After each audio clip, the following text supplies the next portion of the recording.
pematerian pertama. Jadi untuk pematerian pertama ini adalah mengenai literasi digital. Nah, mungkin teman-teman penasaran ya, sebenarnya apa sih itu literasi digital? Nah, materi pertama ini akan dibawakan oleh narasumber yang pakar dalam bidangnya, yaitu Ibu Nuning Kurniasih. Baik, saya bacakan terlebih dahulu. Baik, untuk Ibu Nuning Kurniasih ini saat ini merupakan dosen dan peneliti di Universitas Pajajaran. Beliau pernah menempuh gelar sarjana sosial di Fakultas Ilmu Komunikasi Universitas Pajajaran dan gelar magister humaniora di Fakultas Ilmu Pengetahuan dan Budaya Universitas Indonesia. Pengalaman beliau dalam bidang komunikasi adalah menjadi Head of Mediated Communication atau CMC Laboratory di Universitas Pajajaran dan beliau saat ini merupakan seorang jurnal editor. Wah, keren banget ya pembicara kita yang pertama ini. Mungkin saya sapa terlebih dahulu kepada Ibu Nuning, apakah sudah berada di dalam room Zoom? Baik. Selamat siang Ibu Nuning, apa kabar Ibu? Selamat siang, Bu Moderator, kabar baik. Alhamdulillah, mungkin langsung saja Ibu bisa langsung memberikan materi, waktunya 30 menit, dan materinya akan direcord. Kepada Ibu Nuning, waktu dan layar kami persilahkan.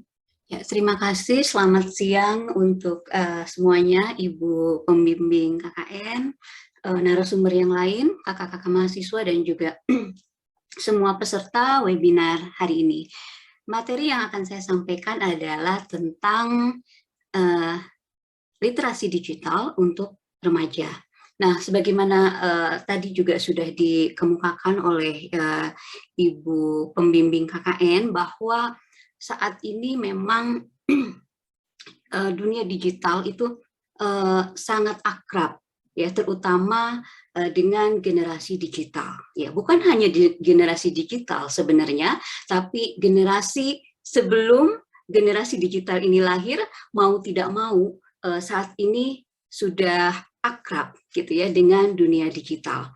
Hampir semua aspek kehidupan generasi digital tidak lepas dari media digital. Kehadiran media baru tentu saja akan melahirkan budaya baru. Dan ini harus kita sadari bersama bahwa ada kehidupan di dunia lain selain di dunia nyata. Kita kerap berinteraksi di media sosial, ya, atau sekarang sebagian dari kita mungkin sudah masuk ke metaverse, ya, metaverse, sebuah dunia virtual yang dibuat sangat mirip dengan dunia nyata. Di dalam metaverse ini kita dapat terhubung dengan komunitas virtual dengan mempergunakan teknologi augmented reality, ya. Dan banyak hal positif sebenarnya di media digital, namun demikian penyalahgunaan media digital dan pelanggaran etika berinternet ini memberikan dampak negatif yang cukup serius.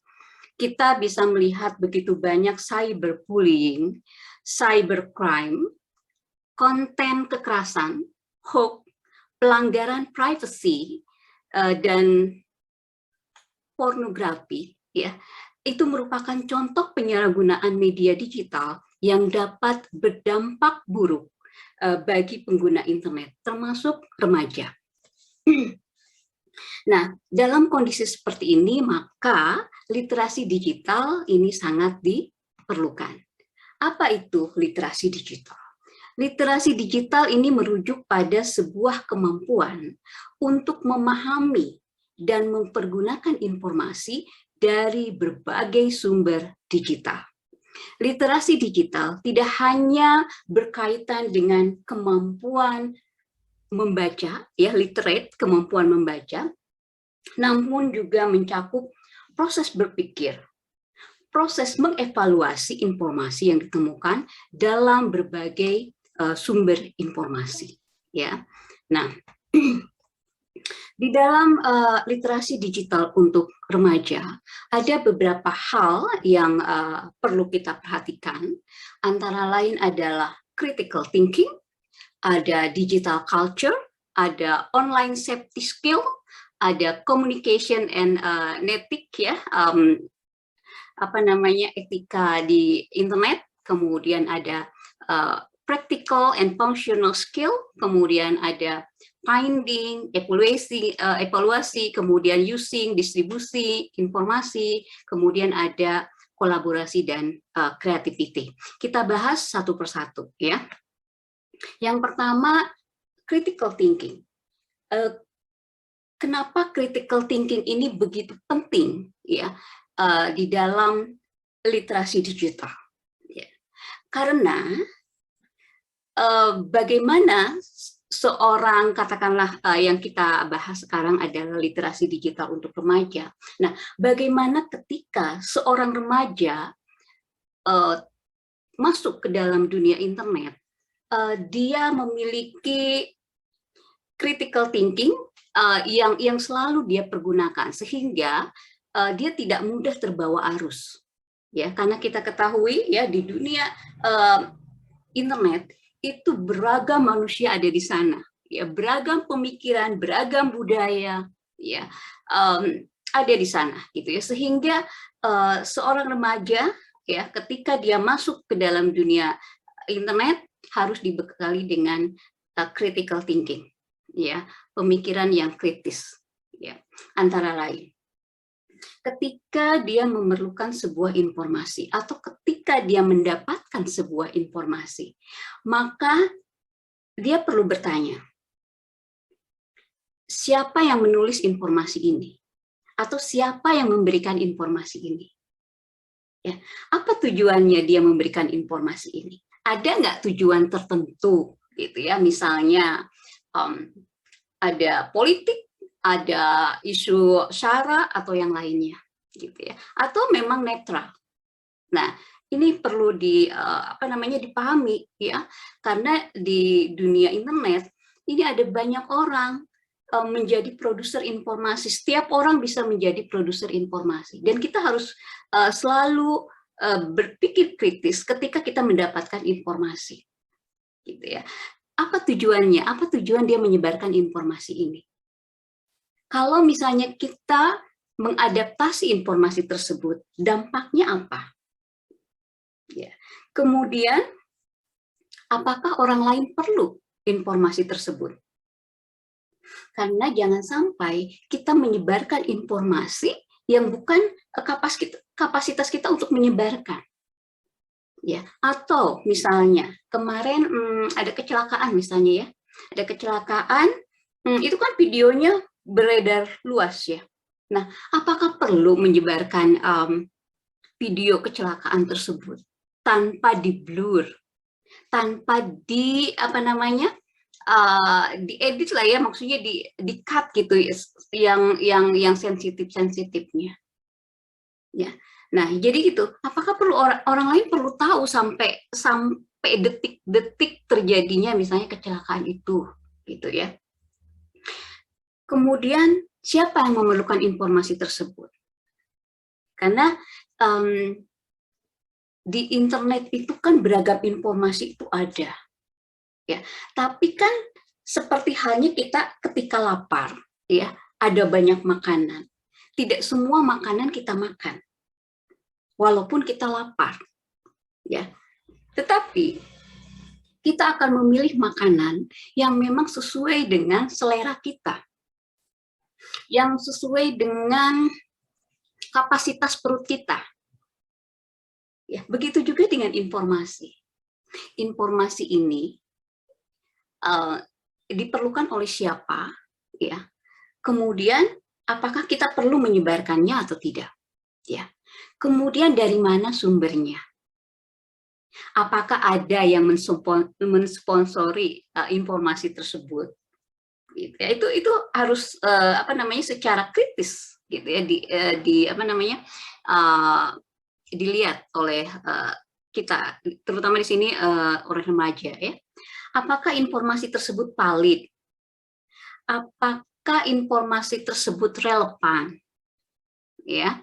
Kemudian apakah ada informasi serupa sebagai pembanding? Ya, jadi jangan sampai ketika ada sebuah informasi kita terus percaya gitu. Kita harus melihat apakah ini benar-benar informasi yang kredibel, gitu ya, informasi yang memang benar-benar valid, atau Tidak, ya. Kita lihat ada informasi lain, kita baca juga sebagai pembanding, sehingga nanti kita bisa menyimpulkan, oh ternyata benar ini. Oh, ini benar tapi ada yang salahnya nih, gitu ya. Nah, kemudian kapan informasi tersebut dibuat? Kapan update terakhir? Nah, kadang-kadang ya sekarang ini kan zamannya orang berlomba-lomba upload. Misalnya sekarang lagi banyak bencana nih, lagi banyak bencana. Ada videonya benar. Ketika bencana tsunami, ketika bencana gempa, ketika bencana banjir. Tapi ya ada misalnya orang iseng, dia upload video yang lama, ya, dan yang tidak memiliki critical thinking langsung mempercayai bahwa itu adalah kejadian saat ini. Ya, nah jadi di situ kita harus lihat ya informasinya memang benar, tapi kapan itu informasi itu kapan? Misalnya video tadi itu sebenarnya video kapan? Ya, terakhir update kalau misalnya kita baca berita terakhir update-nya kapan? Misalnya gini, sekarang corona, ya virus apa? Ada yang kena COVID misalnya ya, datanya ada, tapi kita harus lihat nih update ini update kapan? Apakah masih 2021 atau yang terbaru sekarang Januari 2022, gitu ya. Nah itu jadi critical thinking itu diperlukan di dalam literasi digital, ya. Kemudian yang berikutnya adalah digital culture, ya budaya digital. Kita tahu di internet ya kita bisa berinteraksi dengan semua orang di berbagai belahan dunia ya tanpa batas ruang, tanpa batas waktu ya kita bisa berkenalan secara luas dengan berbagai tipe orang, dengan berbagai budayanya ya dengan beragam budayanya. Kemudian di dalam dunia digital biasanya kita mempergunakan sebuah platform atau mempergunakan sebuah aplikasi ya sehingga kita harus familiar ya dengan beragam aplikasi dengan beragam platform yang ada di dunia digital ya. Kemudian di dunia internet, di dunia maya, terutama di media sosial, kita bisa saling bertukar kabar secara real time, ya, secara up to date, saling berkomentar, kemudian membuat meme, ya. Tetapi jangan lupa bahwa dunia digital itu akan memiliki digital footprint. Ya, digital footprint itu apa? Jejak digital yang akan sangat sulit untuk dihapus atau dihilangkan. Ya, sehingga ketika kita update ya, ketika kita upload sesuatu, itu harus dipikirkan dulu apakah memang informasi atau misalnya foto atau video itu akan aman gitu ya atau mungkin memberikan dampak yang negatif. Ya, karena tadi dunia digital itu punya jejak digital yang sulit sekali dihapus atau dihilangkan. Kemudian di digital culture, hal yang harus diperhatikan juga adalah isu privacy. Ya. Kita bisa update tapi apapun, tapi kita harus ingat ya ada aspek privacy yang harus kita jaga, gitu ya.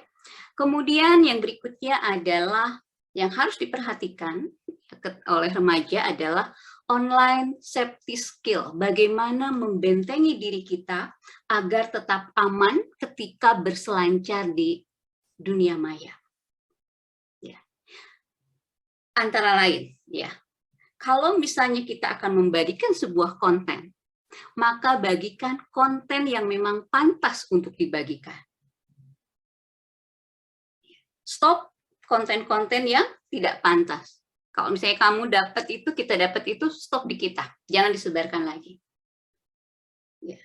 Kalau misalnya kita ingin menyebarkan sebuah berita, ingin menyebarkan sebuah foto yang membawa nama orang lain, yang membawa misalnya wajah orang lain atau properti orang lain, maka harus ada izin. Ingat ya, have permission, harus ada izin dari orang yang ada di dalam foto tersebut. Nggak asal upload aja. Ya. Kemudian apalagi yang harus diperhatikan agar kita aman? Kita harus memperhatikan aspek copyright. Ya.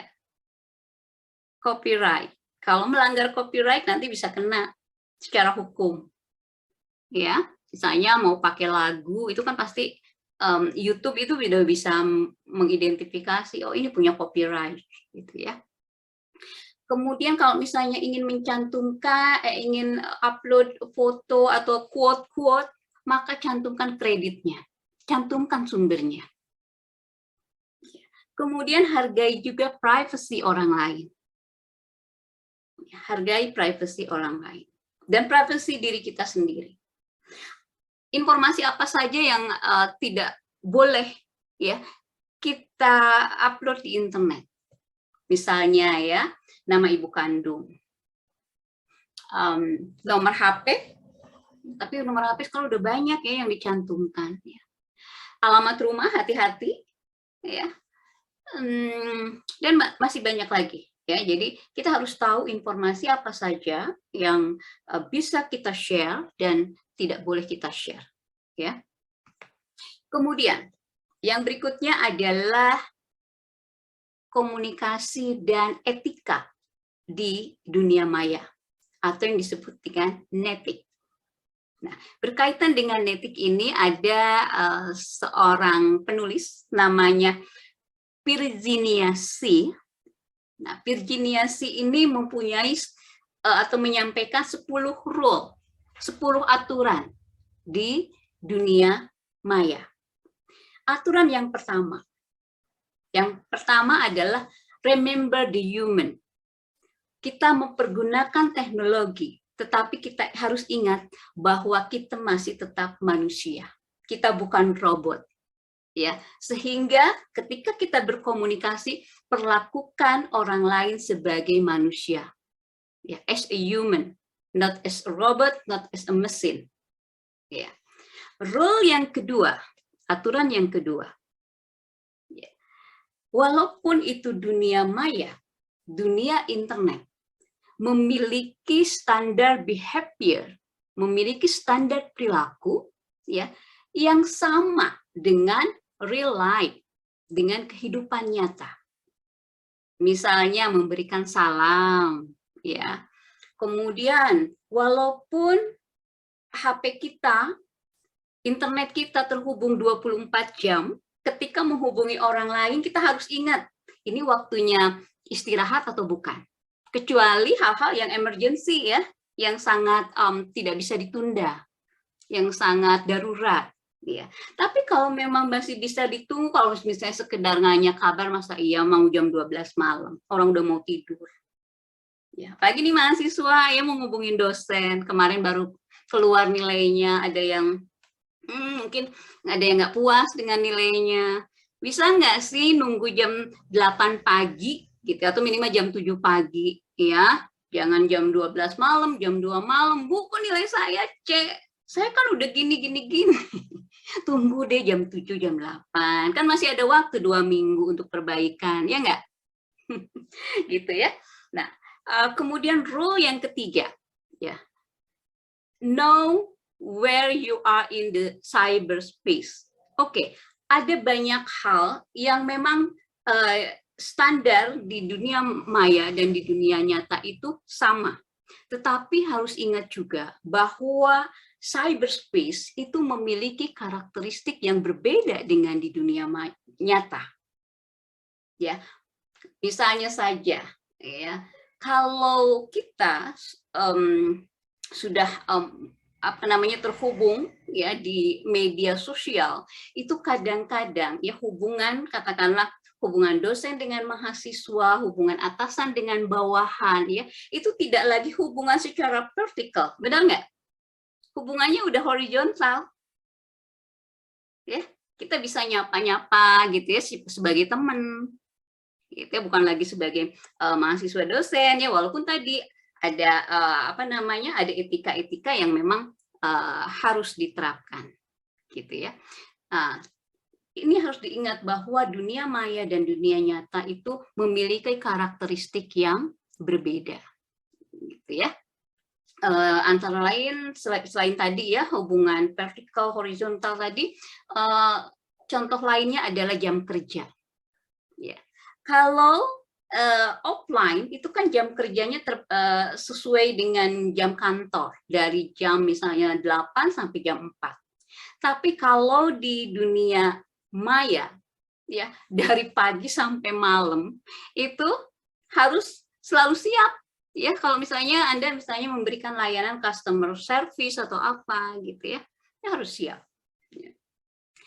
Rule yang keempat, respect other time and bandwidth ya. Jadi harus ingat bahwa orang itu kan punya waktu yang terbatas. Kalau misalnya kontak, misalnya WhatsApp gitu ya, telepon, ya nggak usah berjam-jam ya kalau nggak terlalu dekat dan nggak perlu amat, karena kita harus menghargai bahwa orang lain punya waktu yang berharga yang mungkin dia akan dia punya urusan yang lain ya selain ngurusin kita gitu ya.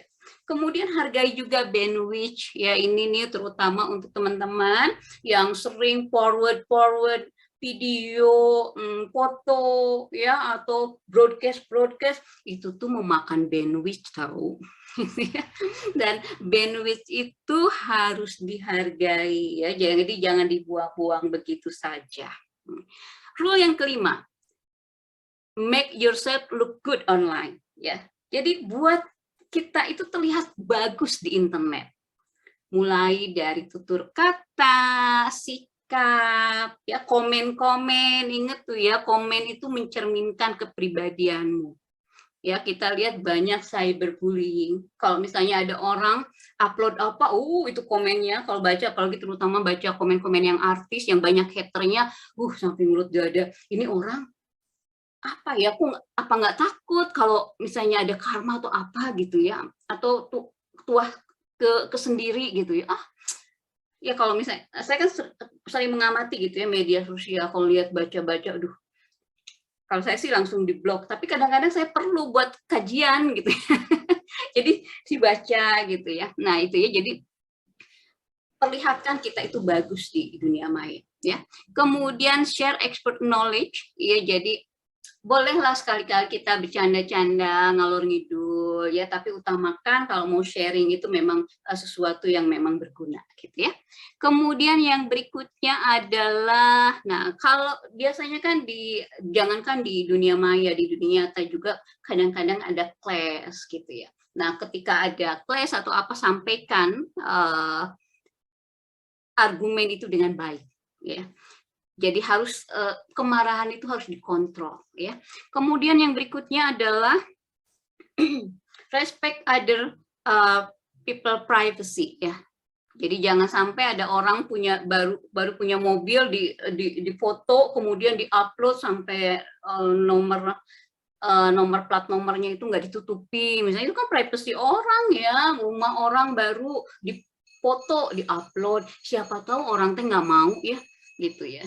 Kalau misalnya Anda lihat di Google Street aja ya, kalau misalnya kita keberatan, kita bisa minta blur. Ya, saya minta blur rumah saya nggak mau gitu. Saya minta di blur dan mereka dalam waktu 2-3 hari udah bisa respon gitu ya, dia blur rumah kita gitu ya. Yang berikutnya adalah don't abuse your power. Kalau misalnya kamu punya kekuatan di dunia nyata, ingat ya, beda dunia nyata kamu di dunia nyata mungkin sebagai atasan atau apa ya, tapi jangan gunakan kekuatan itu di dunia maya kalau memang tidak ada hubungannya ya.